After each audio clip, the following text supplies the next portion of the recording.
ഒരു OTT സാധനം അങ്ങനത്തെ ഒരു ഇതാണ്. അത്ര ഒരു ഗൂസ് ബംസ് വരുത്തുന്ന ഒരു സീനൊന്നും വന്നിട്ടില്ല. ഫസ്റ്റ് ഹാഫ് കുഴപ്പമില്ല, സെക്കൻഡ് ഹാഫ് സൂപ്പർ ആയിട്ടുണ്ട്. നമ്മൾ കഥയിലെ ഫ്ലോയിലോട്ട് വന്നപ്പോഴത്തേക്കും പടം തീർന്നു സൂപ്പർ. ആട് 2 വൈബ് തന്നെയാണ്. പിന്നെ ഇൻട്രോ ചെറിയൊരു പവർ കുറവായി, പക്ഷേ സെക്കൻഡ് ഹാഫ് അടിപൊളി. നമ്മൾ ആ മെയിൻ ആ സ്റ്റോറിയിലോട്ട് വന്നായിരുന്നു. ക്ലൈമാക്സ് അടുത്ത പാട്ടിലെ കട്ട വെയിറ്റിംഗ് ആണ്. ക്ലൈമാക്സ് ആ കൊള്ളാം. പിന്നെ VFX ചെറിയൊരു പ്രശ്നം. സെറ്റിനാണ് അവർ മുഴുവൻ പൈസ സെറ്റിനാണ് ഉപയോഗിച്ചത്. സെറ്റൊക്കെ അടിപൊളിയായിട്ട് തന്നെ ഉണ്ട്. നമ്മൾ ആ ഫീൽ കിട്ടുന്നുണ്ട്. എങ്ങനെയുണ്ടായിരുന്നു? അടിപൊളി പാട്ടൊന്നുമില്ല, എന്താ പറയാ, അത്ര വൈബ് ചെയ്യാനുണ്ട്. പക്ഷെ കഥ അത്ര പോരാ, ഡയറക്ഷൻ ഒന്നും പോരാ, ഒരു ഓർഡറിനൊന്നും അല്ല, എന്തൊക്കെയോ കാണിച്ചു കൂട്ടിയേക്കണം, അത്രേ ഉള്ളൂ. ഐറ്റം ഡാൻസ് അതൊക്കെ കൊള്ളായിരുന്നു. അത് വലിയതൊന്നുമില്ല, കണ്ടിരിക്കാൻ പറ്റും, വൈബിനെ ആസ്വദിച്ച് കാണാൻ പറ്റും. പക്ഷെ വലിയ എന്താ പറയാ, ആട് 2-ന്റെ അത്രയൊന്നും ഇല്ല, ആട് 2 1-ന്റെ അത്രയൊന്നും ഇല്ല. അത്രേ ഉള്ളൂ പറയാനുള്ളൂ. അടിപൊളി പീക്ക് പടം ഉറപ്പ്. തിയേറ്റർ വാച്ച്, തിയേറ്ററിൽ പോയി കണ്ടില്ലെങ്കിൽ മിസ് ചെയ്യണം. നല്ല ഓപ്പർച്യൂണിറ്റി. 100 കോടി അടിച്ചേ പറ്റൂ. അത്രയ്ക്ക് പീക്ക് പടമാണ്. അടിപൊളി, വേറെ ഒന്നും പറയാനില്ല, ഒരു രക്ഷയില്ല. മേക്കിംഗ് ഒക്കെ കിടിലമായിട്ടുണ്ട്. ജയസൂര്യയുടെ പക്കാ കമ്പാക്ക് ആണ്. എങ്ങനെയുണ്ടായിരുന്നു? കുഴപ്പമില്ല ബ്രോ. എന്ന് പറഞ്ഞാൽ ഒരു അത്യാവശ്യം ഒരു ആവറേജ് ഇതായിട്ട് തോന്നിയുള്ളൂ. വൈബ് അങ്ങനെ പിടിച്ചില്ല. കണ്ടിരിക്കാൻ പറ്റുമോ? ഒരു വട്ടം കണ്ടിരിക്കാമോ? കണ്ടിരിക്കാം, പക്ഷെ ഒരു OTT സാധനം അങ്ങനത്തെ ഒരു ഇതാണ്. അത്ര ഒരു ഗൂസ് ബംസ് വരുത്തുന്ന ഒരു സീനൊന്നും വന്നിട്ടില്ല. നൈസാണ്. ഫസ്റ്റും സെക്കൻഡും അല്ല, തേർഡ് വേറെ ലെവലാണ്.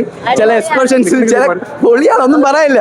ചിരിച്ചിരിച്ച് മണ്ണൊക്കെ അവിടെ ഉള്ളത്. ഒരു പ്രാവശ്യം 1 2 3 പ്രാവശ്യം കണ്ടാലും മടുക്കൂല. വീണ്ടും ഓർത്ത് ചിരിക്കാൻ കുറെ കോമഡി ഉണ്ട്. അടിപൊളി, ഒരു രക്ഷയില്ല. മസ്റ്റ് വാച്ചാണ്. തിയേറ്ററിൽ വന്ന് തന്നെ കാണണം. ഇത് ലാസ്റ്റ് ആണ് പീക്ക് സാധനം. പിന്നെ നമ്മൾ അടുത്ത പാട്ടിന് വേണ്ടി വെയിറ്റിംഗ് ആണ്, കട്ട വെയിറ്റിംഗ് ആണ്. 1 2 കൊള്ളാം. ആ അടിപൊളിയാ, ഒന്നും പറയില്ല. നമുക്ക് അത് ഇരുന്ന് കണ്ടു ഒന്നും പറയില്ല. ഹ്യൂമർ ഇങ്ങനെ കേറി നമ്മൾ ചിരിച്ചിരിച്ചിന് ഒരു പരിവായതാണ് സത്യം പറഞ്ഞാല്. അടിപൊളി മൂവിയാണ്, സൂപ്പർ മൂവി. ഫസ്റ്റ് സെക്കൻഡിനെക്കാളും തേർഡ് ആയിരുന്നു കുറച്ചും കൂടി നല്ല ഇതായിട്ട്. ഇതിന്റെ 2-ന് വേണ്ടി വെയിറ്റിംഗ് ആണ് സത്യം പറഞ്ഞ. ഇപ്പൊ തന്നെ കണ്ടു തീർക്കാണെങ്കിൽ അത്ര ഇതിലാണ് നിക്കണേ. ഫസ്റ്റ് തൊട്ട് ലാസ്റ്റ് വരെ ചിരിച്ച് ചത്ത്. സൂപ്പർ പടം, നല്ല രസമുണ്ടായിരുന്നു. നല്ല മസ്റ്റ് വാച്ചാണ്. പാട്ടും നല്ല കൊള്ളായിരുന്നു. എങ്ങനെയുണ്ട്? ഇഷ്ടപ്പെട്ടു? ആപ്പനും ഡ്യൂഡൊക്കെ എന്താ അഴിഞ്ഞാടായിരുന്നു. കിടിലം പടം. തീരണ്ടാന്ന് തോന്നി ലാസ്റ്റ്. ഇപ്പം തീരണ്ടായിരുന്നു അങ്ങനത്തെ പടം. 1 2 കൊള്ളാമോ? കോമഡീസ് ഒക്കെ ഫുള്ള് വർക്കൗട്ട്. പിന്നെ നല്ല കോമഡി ഒക്കെ ആയിരുന്നു. ഫുള്ള് ചിരിച്ച് എൻജോയ് ചെയ്ത്.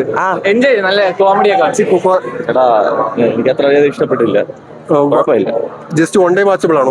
വൺ ടൈം എടുത്തു പറയാൻ വേണ്ടി എന്തെങ്കിലും ഉണ്ടോ? എടുത്തു പറയാൻ വേണ്ടി മൂവിയിൽ എടുത്തു പറയാനായിട്ട് BGMs ഒക്കെ ഉള്ളു, അല്ല വേറെ ഒരു കാര്യമില്ല. നമുക്ക് ലിറ്ററലി പാപ്പൻ കപ്പ് തൂക്കിയിട്ടുണ്ട്. ഉറപ്പാണ് 100%. ഇല്ല പാപ്പൻ തന്നെയാണ് തൂക്കിയത്. ദുരന്തര തൂക്കിയെന്ന് പറഞ്ഞാൽ അത് വേറെ എന്തെങ്കിലും ആയിരിക്കും. ലിറ്ററലി കപ്പ് തൂക്കിയിട്ടുണ്ട്. കിടിലം പടം, എന്റർടൈൻമെന്റ്. ലൈക്ക് ആട് ഫ്രാഞ്ചൈസ് എങ്ങനെയാണോ കൊണ്ടുപോയത് അതേപോലെ അവർ കൊണ്ടുപോയിട്ടുണ്ട്. എസ്പെഷ്യലി പറയേണ്ട ബീജം കൊള്ളാം. ഫസ്റ്റ് പാർട്ടിന് അതേ ബീജം കൊണ്ടുപോയി. പിന്നെ ഫ്ലാഷ് ബാക്ക് പോർഷൻസിലും ബീജം ഒക്കെ വർക്കായിട്ടുണ്ട്. കൊള്ളാം. പക്ക തിയേറ്റർ വാച്ചാണ് ബ്രോ. ഫുള്ള് തിയേറ്റർ കത്തിച്ചിട്ടുണ്ട്. ഒന്നും പറയില്ല. ഇനി അടുത്ത ഇതിന്റെ സെക്കൻഡ് പാർട്ടിന് വേണ്ടി വെയിറ്റിംഗ് ആണ്. ഒന്നും പറയില്ല. ഫുള്ള് കോമഡി അല്ല, മാസ് എലമെന്റ്സ് ഉണ്ട്, എല്ലാം ഉണ്ട് ബ്രോ. പക്ക തിയേറ്റർ പടം. പടത്തിന്റെ നീളം ഒരു ചെറിയൊരു പ്രശ്നമായിട്ട് തോന്നി. അത് ഒഴിച്ചു കഴിഞ്ഞാൽ, കാരണം ഈ ക്യാരക്ടേഴ്സ് എല്ലാം നമ്മുടെ മനസ്സിൽ പതിഞ്ഞുകൊണ്ട് അവരുടെ BGM എല്ലാം നമുക്ക് ഓൾറെഡി രജിസ്റ്റർ ആയി കിടക്കുന്നതുകൊണ്ട് നമുക്കത് വർക്കാകും. കാരണം അത് വീണ്ടും എത്ര ഇട്ടാലും വർക്കാകും. പിന്നെ സിനിമയിൽ ഇൻട്രോ തൂക്കിയത് സാത്താൻ സേവിയറിന്റെയാണ്. എല്ലാവരുടെ ഇൻട്രോയും പൊളിയായിരുന്നെങ്കിൽ അതൊരു പ്രത്യേക ഒരു സംഭവമായിരുന്നു. അപ്പോൾ ഇതൊരു ഫൺ റൈഡാണ്. ആൾക്കാരുടെ കൂടെ നിറഞ്ഞ തിയേറ്ററിൽ ഇരുന്ന് ചിരിച്ച് ആസ്വദിച്ച് ആ ഒരു വൈബ് പിടിച്ച് കാണാൻ പറ്റിയ ഒരു സിനിമയാണ്.